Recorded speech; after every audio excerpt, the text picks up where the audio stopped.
Sandra, please tell us about this amazing exhibit. Who are these kids? These are kids who have been turning along the wrong path and managed to be incarcerated in Monterey County, but they had the good fortune to be involved in this program called Arts That's Healing with Linda Hevern and her crew of wonderful people who have mentored and helped them learn how to express themselves with art and learn how to heal with art. I had the pleasure of taking one of her classes, and I did some fantastic pieces in her class that helped me with my healing processes. So I know it works. And as the Arts Council says, art is the answer. And is it not just amazing to think that these kids who made bad choices and they would have just been punished, and that was the alternative, maybe if they'd just gone straight into jail? And this is just amazing to me.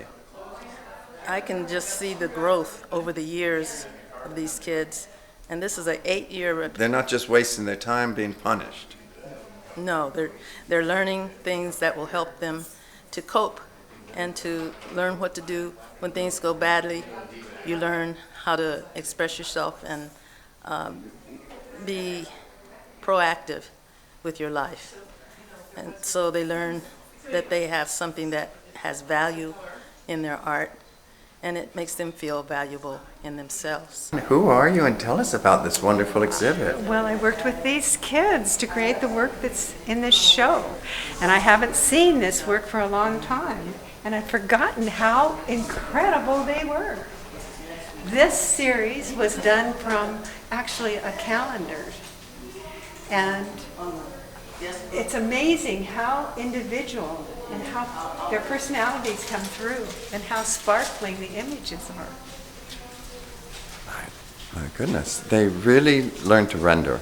They learn technique, they learn color, they use contrast. They learned how to take an image and put it in somewhere else and then put the colors. It's also mixed media. So they started with a layer of acrylic, and then they went to pastel, and then they had to measure and tape it all off and everything. It was an incredibly learning experience. And then they helped each other. They would look at the original and, have suggestions for each other. It's really a beautiful process. And these are incarcerated youth. And they're not just wasting their time locked down being punished. No, they aren't. And one of them said, I just was helping out, and it was so much fun, and I was learning so much that I started doing the art. Sometimes they're reluctant to take the chance. They may fail. And when they find out how much fun it is and how much they're learning and how supportive they are to each other, then they're willing to do it. So it's art as a life intervention, and life is healing. Yeah. Yeah. And one of them said, when I spend my time doing this, then I'm much calmer. And I don't worry about the things that are stressing me out. So it has a healing modality also.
was amazing. Thank you.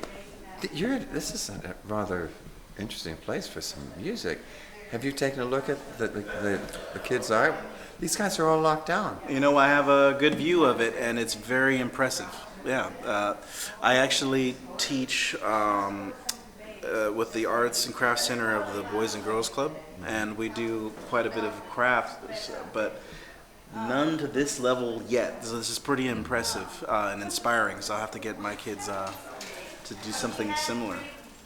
Well, we have a captive audience, literally with the bracelets on the ankles, and so they could be just locked down, wasting their time. And look at this amazing stuff. Very ornate. They could tell they took some time and really incorporated a lot of authentic influences from all over the world.